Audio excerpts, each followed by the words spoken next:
welcome everyone to our Chamber Live event. Is optimism in your business the new must-have commodity? Well, we've had a lot of people join us, so I think the word optimism at the moment is something is resonating with people. I think people want to do that. They want to hear a bit of positivity out there.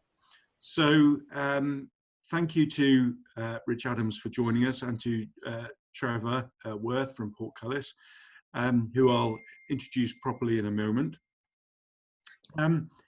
First off, I'll do the sort of normal health and safety type thing. So we're not expecting a fire alarm. You've heard me say this before, I'm sorry. My jokes are appalling and old, but we're not expecting a fire alarm. So if one goes off, you know the exits, because I haven't got a clue where you are. Please do use the hashtag Chamber Live for this event. I'd like to thank you all for joining us. I'd like to thank Rich Adams, not just for speaking today, but he also has sponsored this series of Chamber Live and allowed us to get this Zoom conference facility up, which is great. The way we're going to run this is Rich is going to speak for a few minutes and give us some really thought-provoking and challenging ideas for us to consider. If it's anything like the pre-chat we had a couple of days ago, we're in for a treat. No pressure, Rich, but if you can remember everything you said, it was fantastic. So just say that again and it'll be brilliant. And then we'll open it up to Q&As. And Trevor, I will probably ask you as well for a couple of minutes about what you've been doing, because I know you've done a couple of innovative things lately too. So it'd be nice to hear from you. I'll start off while we've got a couple of other people still joining us. So while we're doing that, I'll just, if I may, give you a brief update about what we've been doing as a chamber. So the role of the chamber, most people don't necessarily realise, one of the main roles is about lobbying, about working hard to ensure that the business environment is as good as it can be for you, and it's never been more important than it is right now, and we've never been as busy as we are right now. I mean, it is just incredible. I'd like to tell you about a few successes. So furloughing was first mooted by the British Chambers of Commerce, and that was brought in very quickly. We then identified that there was a gap for the self-employed, and very quickly after that, the scheme for supporting self-employed was launched.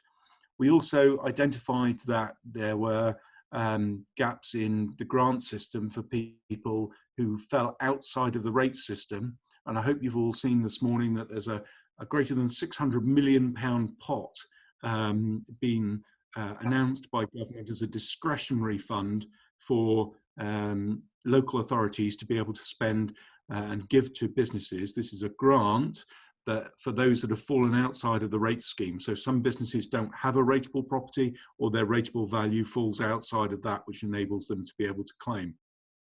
That was something specifically identified by Chambers of Commerce, and we have pushed government very hard for that.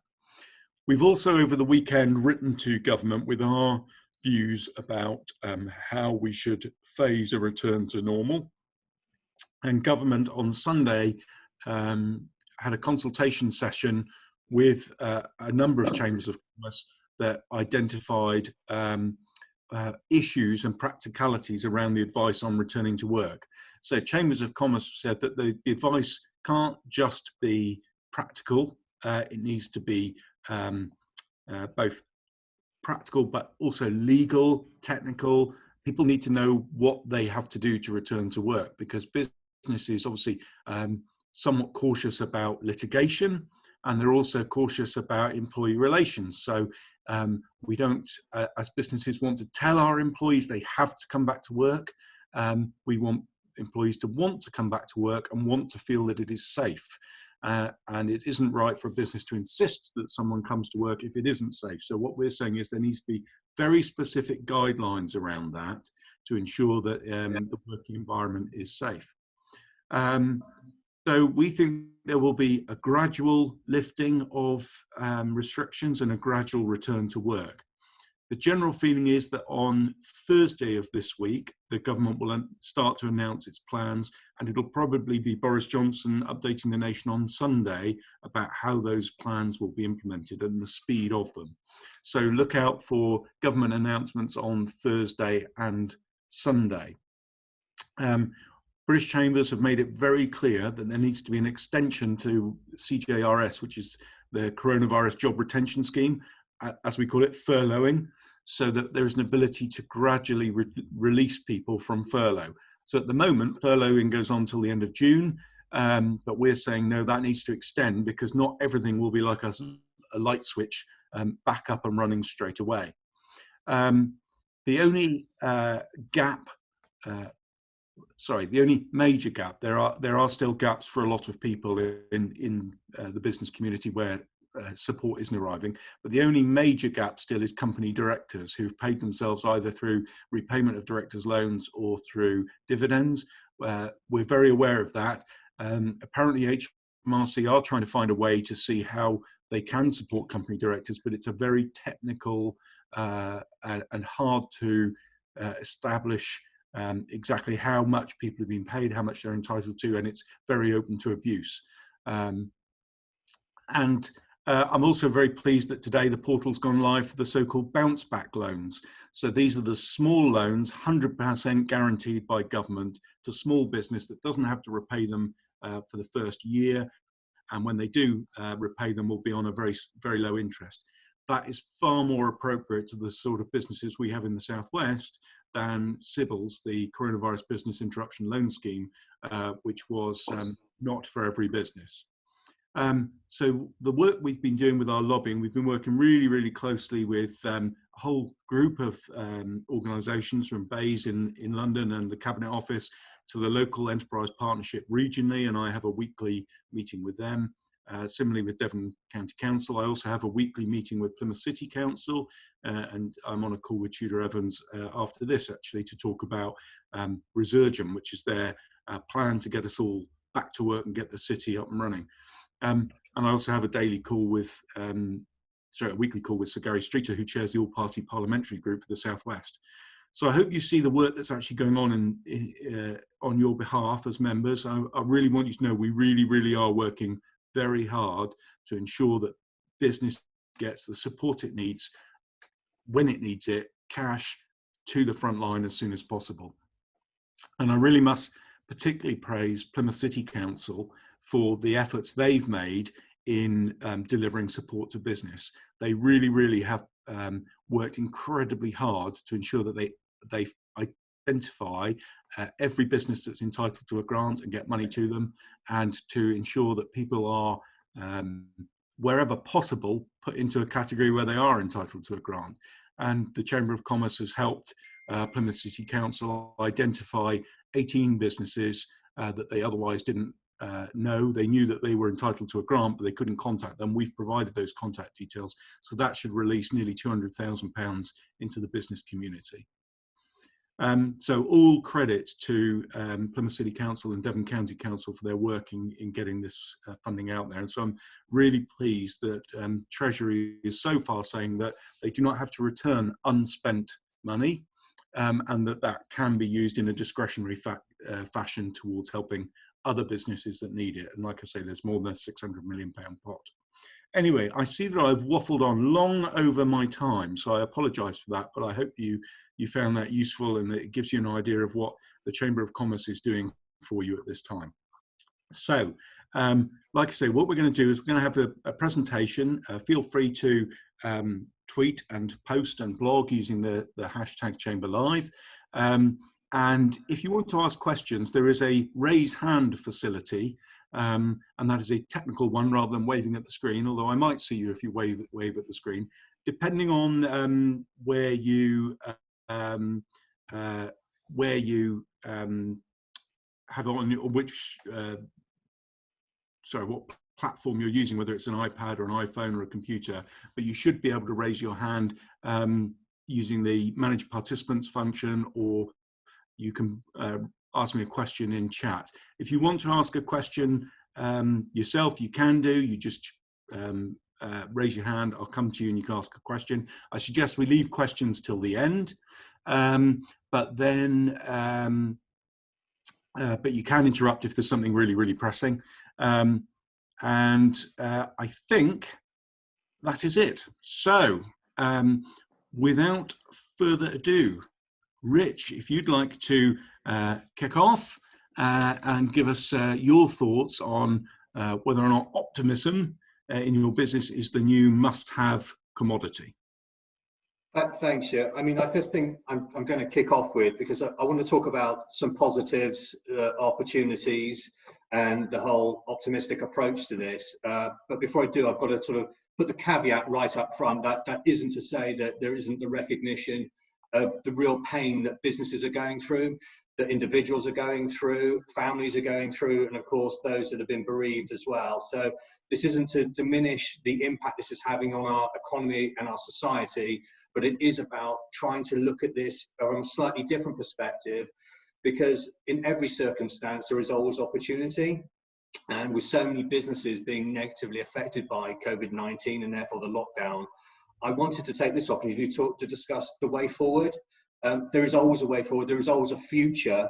The simple reason is that we always need to put food on the table. So whatever hurdles our economy and our businesses have faced in the past, we've always continued trading. And Keith Ferrazzi, who's the New York Times bestselling author, said last week that let's not go back to work. Let's just continue going forward. But we've got to ask ourselves, what does that forward look like? So let's explore some of those opportunities that have arisen as a result of this global joint experience. Because if you've been negatively affected by it, and some intermediaries that represent businesses like the chambers are talking about 95% of the business stock in the UK being negatively affected. If you are negatively affected, optimism has just become the must-have commodity in your business.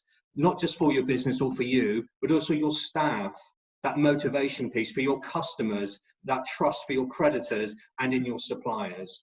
So let's have a little look about what we're going to cover in these few minutes.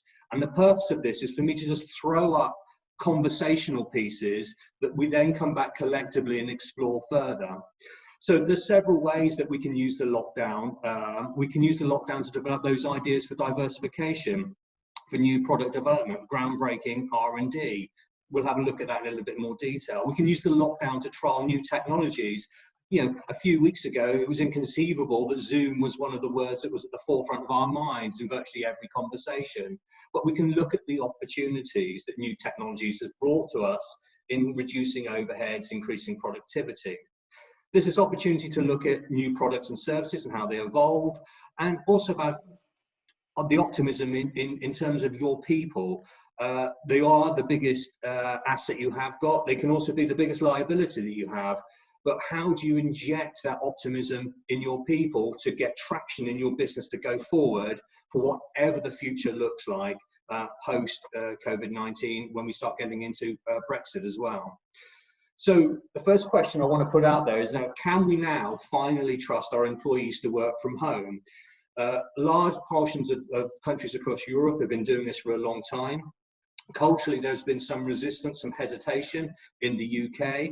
I remember when I first started getting my jobs in the city, it was whose car was in the car park first, and then whose car park was in the car park last at the end of the day. That whole office mentality was somehow a key to your success in the organisation. But that's changed. We're all working from home now, and working for families working from home has become sort of much more sort of proficient. It doesn't really matter now if the task gets done at 9:30 a.m. from home or 9:30 a.m. from an office. The key is everyone now sees is that the task actually gets done. That's the primary driver. So that work-life balance has become a reality, not a cliche. We've seen a window into our employees' lives, the family. You're seeing hearing my 16-year-old son chomping on a sandwich literally 2 meters away from me. We've seen spare rooms. I've seen all sorts of different lampshades and net curtains. But what this has done is it started to humanize us in our leaders' eyes, and our leaders have started to develop soft skills that's made that work-life balance better. So there's a whole leadership thing that's developing as an opportunity here. I also think that we're probably seeing the end of business travel as we know it. Not only are we talking about the commute, and I'm going to come on to that in a second, we're also talking about the end of business travel as a whole. Umpteen weeks ago, where are we now, week 7, I'm going to go week 3 then of this lockdown, I was supposed to be in London. That would have been a day to get up there. It would have been then a day in London, the cost of the travel to get there, the cost of the overnight stay, and that whole event that was in London was over an entire day, was done in 2 hours in a webinar. So the opportunities for us as a business stock is around the productivity. It's increased productivity because we've got a happier workforce, because we've got that work-life balance done. We've got a happier workforce, we've got a more productive workforce. We've got to see how we embed this going forward. This has got to become the norm. Here's the opportunity. A workforce not dealing with the commute is more productive. There's so much research out there talking about the UK's productivity relative to the rest of Europe. And one of the primary drivers for our lack of productivity is that come Thursday, everyone's knackered because the commute is so heavy for us as a nation compared to other countries in Europe. A more diverse workforce is able to attract talent working outside that 9 to 5. That means that this is a better balance for and more equitable for women and families where childcare is a primary driver. That means the opportunity is we can attract more talent because people don't necessarily live a life that's 9 to 5. Families are much more dynamic. Home life is much more fluid. So the next question really around the opportunities and this whole issue about what does the future look like and what can we be learning now from the lockdown is, do we really need the office? The status symbol of the office and its main purpose has changed in the last 7 weeks. Collaboration can happen virtually with anyone, anywhere, and it's happening. You know, people don't need to have these meetings from external organisations coming into the office anymore. Your office buildings really could become the new gym palace or really expensive overused conference centres. Within the office, agile workspacing, hot desking is going to decline in popularity. Close proximity working will become a thing of the past. Workers will want security and control of their own personal space. And as a result, office floor space is probably going to shrink. That means less cost. So the optimism I can give you as a business, if you're starting to look at what the future looks like, is that means you can start looking now at reducing potentially your overheads. Small premises may put you in a more central location as well. That primary site you've always wanted that you couldn't afford, you probably can now because you can go for a smaller version of it. Suddenly satellite offices become an option. And the time is now to explore all of these options. Here's the opportunity to start driving down the costs in your business as we've suddenly shifted the paradigm of how we need to work. The next one I just want to pose out, and I'm conscious I've only got a few minutes left on this, is, has this just given us some time to think at last? Is this a useful lesson? Everyone who's waking up at 2 or 3 in the mornings now with these brilliant ideas, or spending the days with a cup of tea thinking, if only I was in the workplace, I could do this. That's a result of the fact that your mind has now got time. And we need to have that space to think creatively. And we need to have that embedded in our normal work life going forward. Innovation also needs a driver. The driver we have at the moment is a lack of trade. And necessity is the mother of all invention, as we know. And we're seeing some great examples of that. The other evening, the NSPCC, the charity, really struggling to be able to get their charitable shops open, to get cash in the till, to get the revenues to do all the charitable work, have now diversified. They do national online quizzes. Hundreds and hundreds of people pay their £5 every night to go on and do the quiz. I did a brewery tour the other night. I paid £30. The beers arrived in the post. Cans of beers, you go online, they give you a t-shirt for your brewery tour. You start in Munich, you open a can of beer, the guy live in Munich is telling you about the beer, showing you the brewery. You drink that, you then go on and you end up in San Francisco, and the beers from San Francisco. These are all live brewery tours now happening around the world, part of collaborations, which we will come on to. The university's produced a face shield. So there are face shields out there, but there are none that are biodegradable. So the university is producing a face shield, working with a company in Plymouth that's now got a £10,000 investment to produce the first thousands as a prototype. That would never have happened unless there was this thinking space and this need to start doing things a little bit differently around here. So innovation is the driver for change, is a driver for diversification. Selling the same product to the same market has been blown out of the water. And those that have been able to adapt and evolve are becoming the new disruptors. They aren't going to become the new disrupted. And we need to make sure that this revolution in product development is at the heart of our business and becomes our business as usual. News for everyone, R&D is back, and it's back in a big way. Cash will become a limiting factor on that. So how do we make sure that we can do this R&D so that we become the disruptors, not the disruptive? Well, that's through the collaboration piece. As cash flow becomes more and more difficult in the public, private and third sectors, we're all going to have less cash. This is the opportunity to collaborate, to become more than sum of our parts, to do the joint bid, do the joint purchase, joint R&D, joint training, joint tenders. This is where trade associations historically did these things. So here's an opportunity to have a look at your lease agreements to see if they can be renegotiated, buddy up with other organizations in the same place, and start driving down the cost of some of the things that you need to procure. Find people to task and finish. The labour market's changing. The labour market is changing and we haven't really seen it. So what's happening? There is a group of people who are probably close to retirement whose pensions have just taken a massive hit. What they have now is probably not enough money to do full retirement, but a wealth of knowledge behind them to do contractual work. So the labour market is going to change here. And we're going to go back to 2009-10 type unemployment levels. But there's a massive talent pool out there. And this is where we talk about optimism. What can we do in our business differently? So instead of employing people on the traditional 37-hour week, full-time fixed-term contract, we can bring brilliant talent in who incidentally only want to work on short pieces of one-off work. We can bring them in. We need a medium to find these people. We need a platform to provide these people, but that's going to be the changes that we're looking at here. I think we've also got to maintain a culture of optimism and innovation in our business by sourcing new talent. The freshness that comes with new talent coming into the business, especially if we've gone through this period of time where we've had to challenge now the spiral of negativity that might have been brought about by COVID-19. Fresh talent, young talent. I would say this wouldn't I working for a university, but graduates are bringing new energy and new optimism into a business.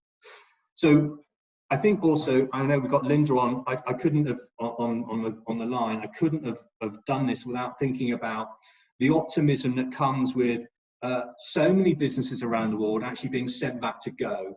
And what that means is that businesses all around they're all around the world, I'm not going to listen to you, all around suddenly have their heads up and thinking, who the hell's left?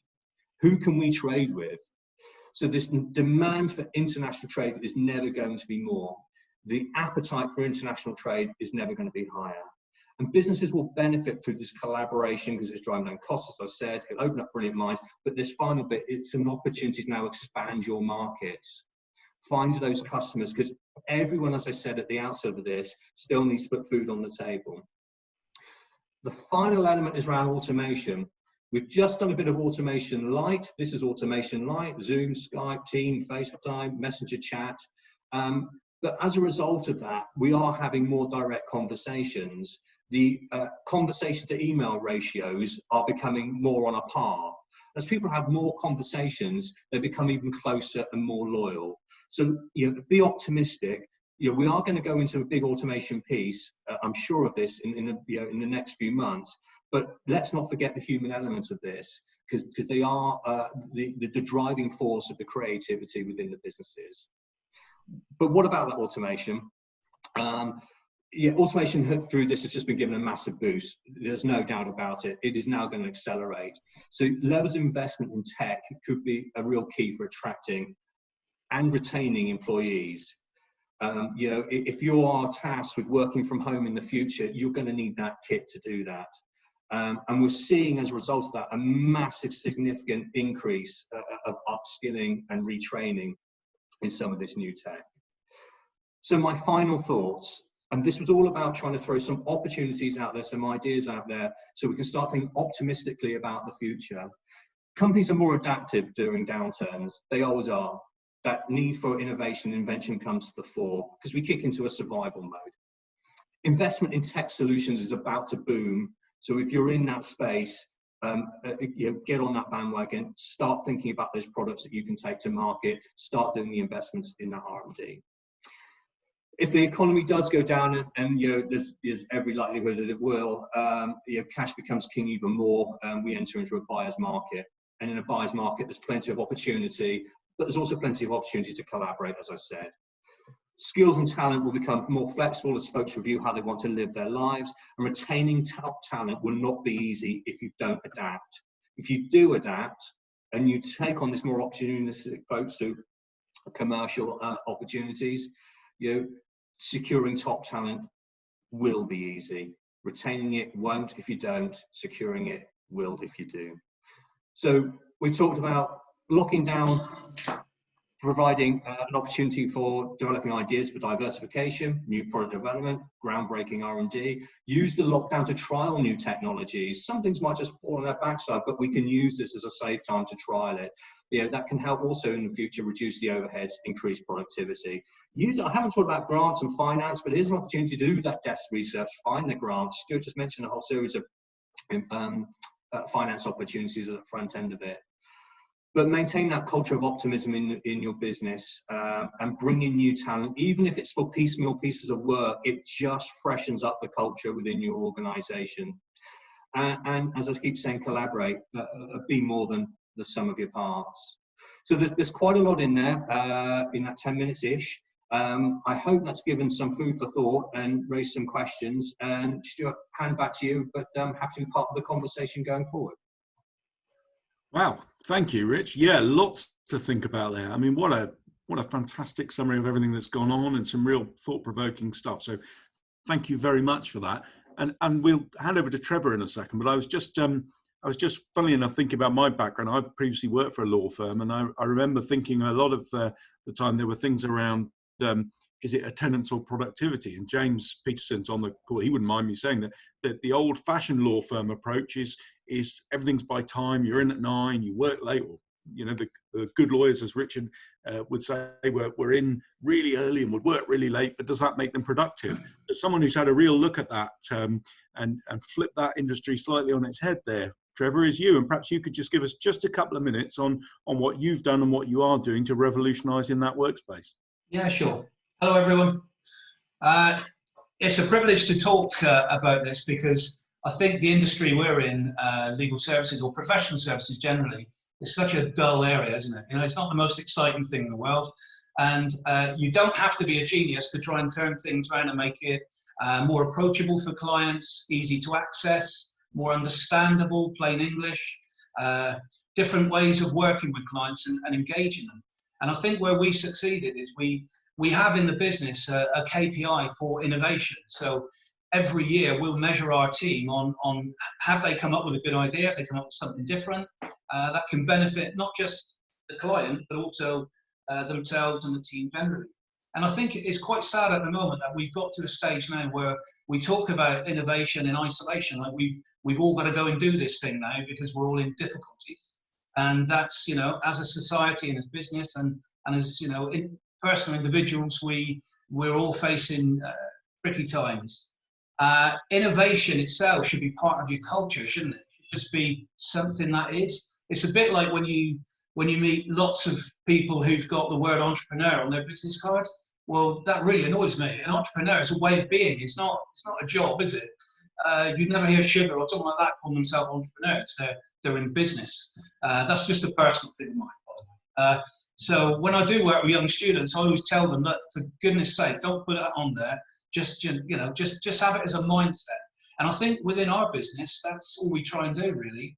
We're as much about the technical skills as about hearts and minds. And I think we need that more than ever right now. There are people out there in real tough times. We just need to make sure we're engaging with them in the right way. So a lot of what Rich said, I agree with. A lot of the things he said, we're already doing before this COVID-19 situation, which is really reassuring. So it's around technology, innovation, certainly the 4-day week last year that we launched and went global, which was incredible. We do those things because it works for our team and the business and our clients and partners we work with. It's not done for a PR stunt or anything like that. So it's just the way we are, how we operate, how we try and think differently. But the key thing is always is, you know, stop talking, start doing. It's about doing things differently, not chatting about it till the cows come home. And that's what I see in a lot of businesses. Even very close friends of mine that run businesses, they say they want to innovate. For some of them, it's like upskilling their website. Well, that's not innovation, is it? We see that in law a lot, where, you know, they come up with some all singing or dancing idea, and really it's not challenged anything, it's not disrupted anything. And I think that's what we all need to do. And again, as Richard said, to get the best talent, you need to offer something different. So whether that's a cultural mindset, whether that's different hours, different ways of being rewarded. And I agree, there's certainly going to be a change to the way we all operate in terms of traveling to see people for meetings and seminars and conferences and all that sort of thing. But the one caveat I'd put on that is, as human beings, we are gregarious. We do like each other's company generally, and we do like to shake someone by the hand and see the colour of their eyes. I don't think that'll ever go away. Maybe it'll just get less than it has been up to now.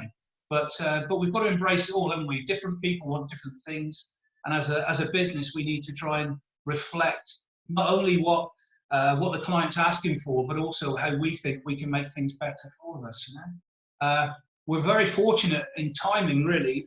This week, we launch our own digital offering for legal services online, which is iwill.legal, and that launches hopefully on Wednesday or Thursday this week. All Burton can advise on that, and that's basically going out to the consumers and saying, look, you know, you need to do wills, powers of attorney. You know, you may be time poor generally, and if you are, get online, fill this in, and we'll draw your documents for you. Now, it's been done elsewhere, but we're going to humanise it, because we make sure they get a call from us as well, so that they can be reassured they're doing the right thing. And from a compliance point of view, we keep them online, as it were. So we've embraced that. We think it's a great tool. As we said earlier, we've done the 4-day week. That's an innovation. There's other things we do, sometimes on very small scale, so that it's very incremental in terms of innovation. They're not huge things, but that 1% change all the time, as Dave Brailsford used to say, was the Sky team. It's about little incremental changes along the way that can add up to a lot at the end of the day, and that's where we are as a business. But we're enjoying the challenge of having to think differently as well. But it's nothing new to us, Stuart. You know, it's more about where we are as a business and our mindset. Full stop. You know. Well, thank you, Trevor. I mean, I agree with a lot of what you said there, and I particularly about the entrepreneurial thing. I'm always very dubious of anyone who describes themselves as an entrepreneur. As they say, a lion doesn't go around telling you it's a lion; it just is a lion, and you know it's a lion. You don't have to be told it is a lion. And it reminds me a lot about the future marketplace. So I had a very fascinating presentation about the future of the marketplace and what your future customer is. And the guy was very rude, saying that your future customer isn't you. It might not even be your children, but it's your grandchildren. He said, you know, the difference is you lot talk about going online. They are online. They live online. They don't talk about going online. We all still, if you're like me, you think about, right, I'm firing up my computer, I am going online. They just live online. And that's the marketplace there is there. So I'll open it up to questions. And just while you're all thinking and ready to raise your hand, I would say, one from me is, which bit, when you talk about the humanizing, you're quite right there, Trevor. I know the Law Society did a piece of work on what will and won't be automated in law. And they said that whatever has happened, even if your contract is written by a robot, even if your robot or your AI reads a contract and lets you know whether it's all right, you still want a qualified lawyer to look you in the eye and tell you this is okay for you to sign. So where you look at automation, they say look at the bits that are human, for being the bits that are important with your customer facing bit. And for me, I'm getting great value out of Zoom, and it's cutting down a lot of travel time and things, but what are the bits where we need to meet? For me, it's creativity. I don't think you can bounce ideas around as well as when you're in a room with people and there's a buzzing energy. So that would be my question to Rich and to Trevor, is when do we need to meet and when can we do it online?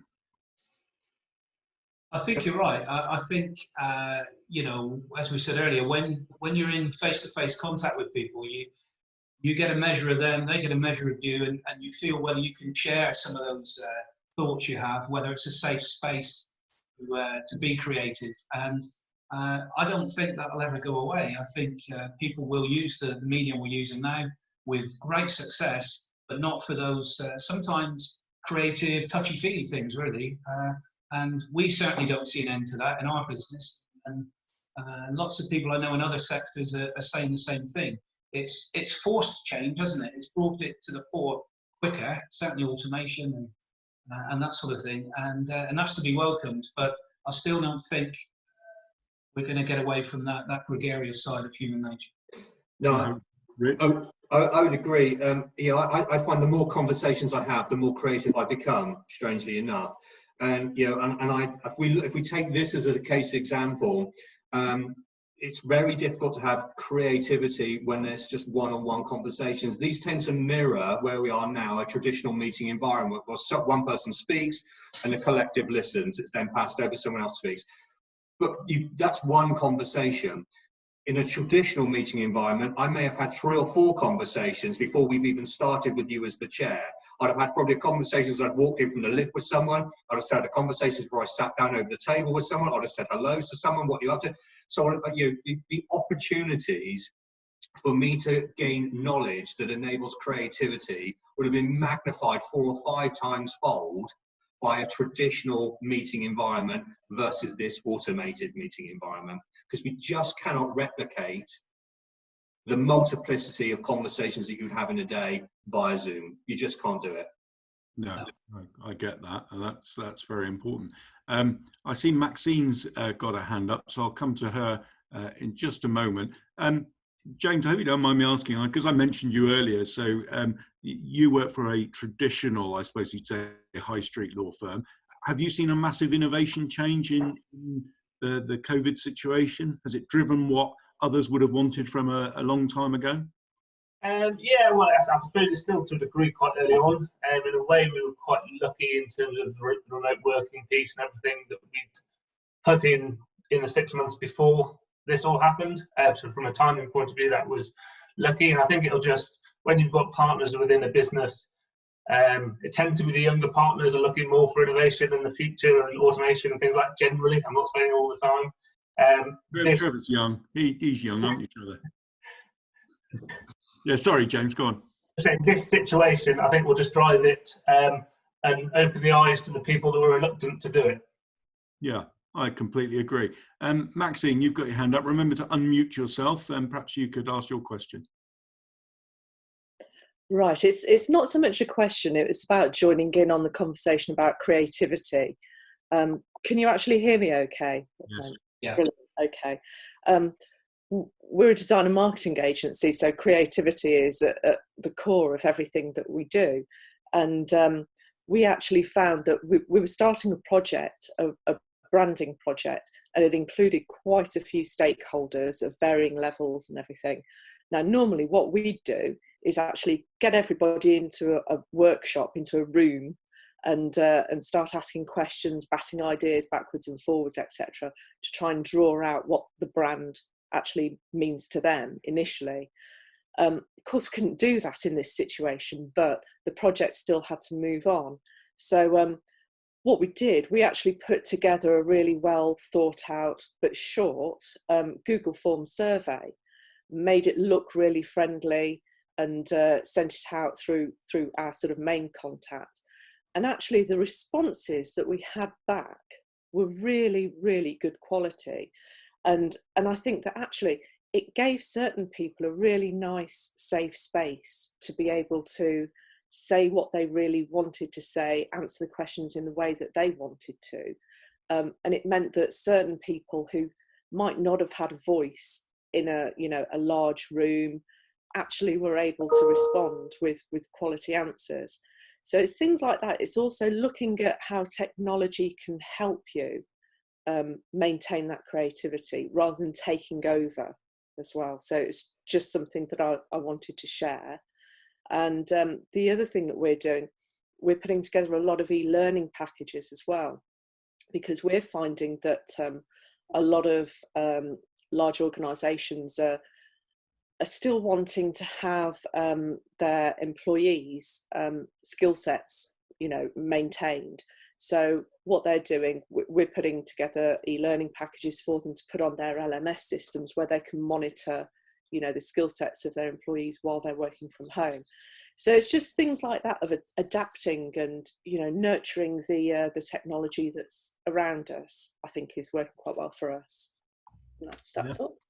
No, thank you for that, Maxine. I think that's very true. I think it's sometimes technology allows those people who aren't extroverts to add more creatively without feeling embarrassed about it. I mean, I make no secret of it. You know me. I'm an extrovert. I can't wait till I'm out there again shaking hands.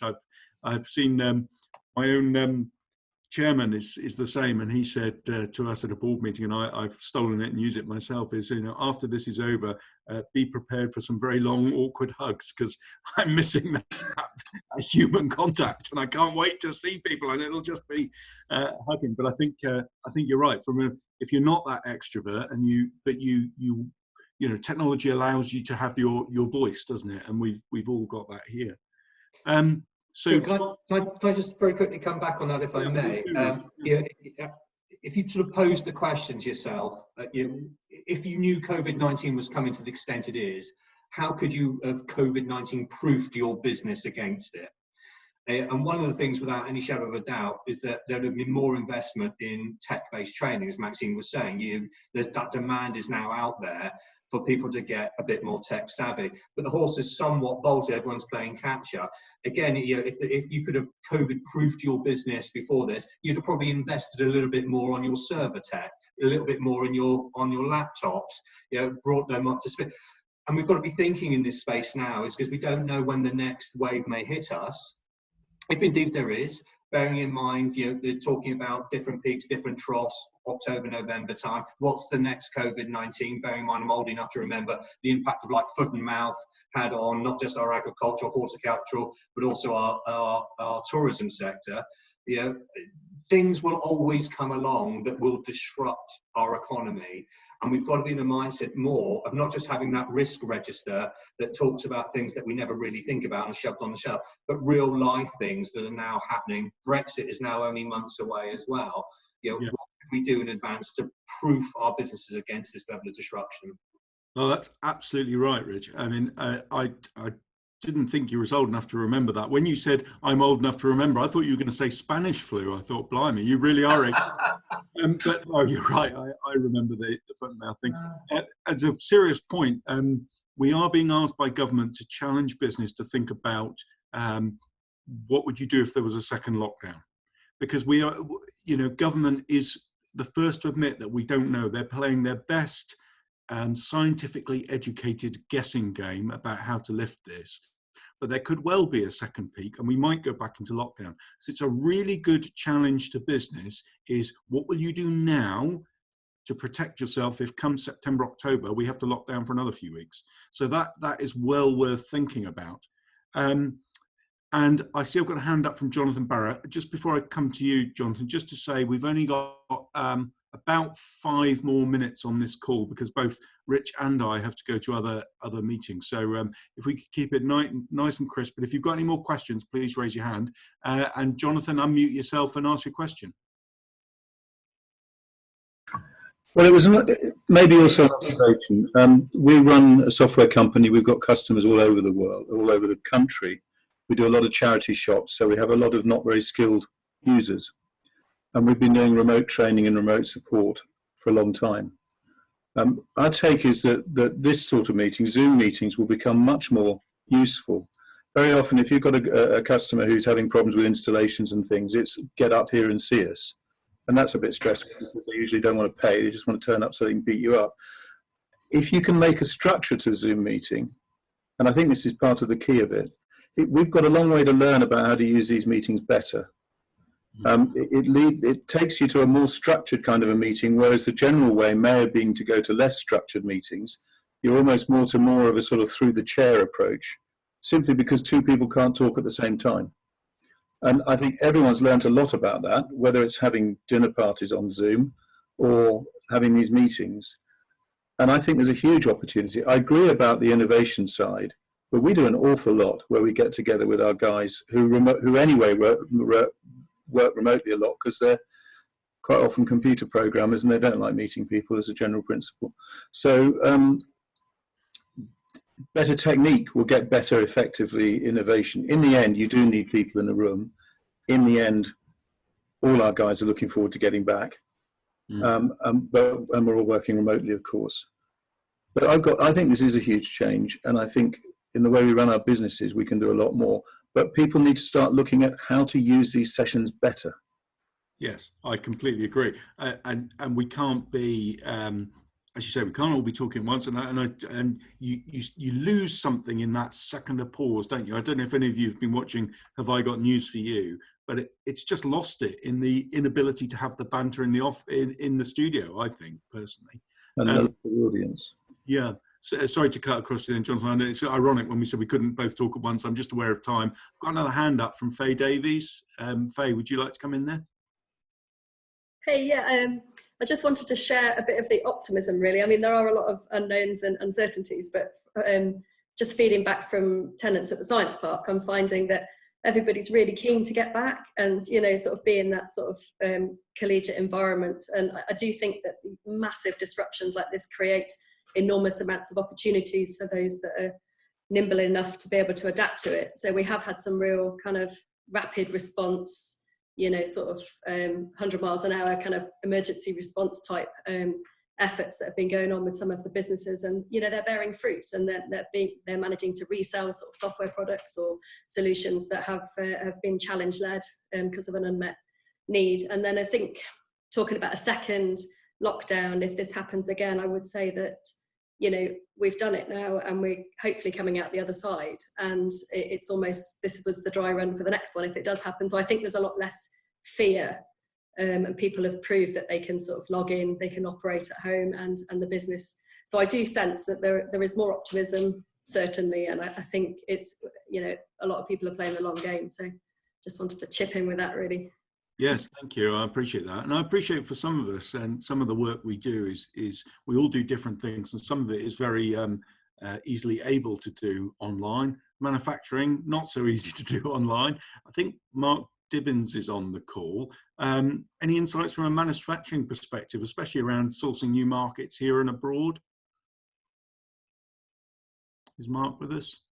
Just unmuted myself. Can you hear me? Sorry. Yeah, I can. Hi. With regards to ourselves, it's unfortunate in a way we have 4 different diverse divisions. So quite a bit of it actually, one area which is in our pool market, we've virtually gone totally online, which we hadn't done before. We're distributor based, but we're also face to face, but a lot of our work has come from online. In regards to engineering and fabrication, again, we've looked at new markets.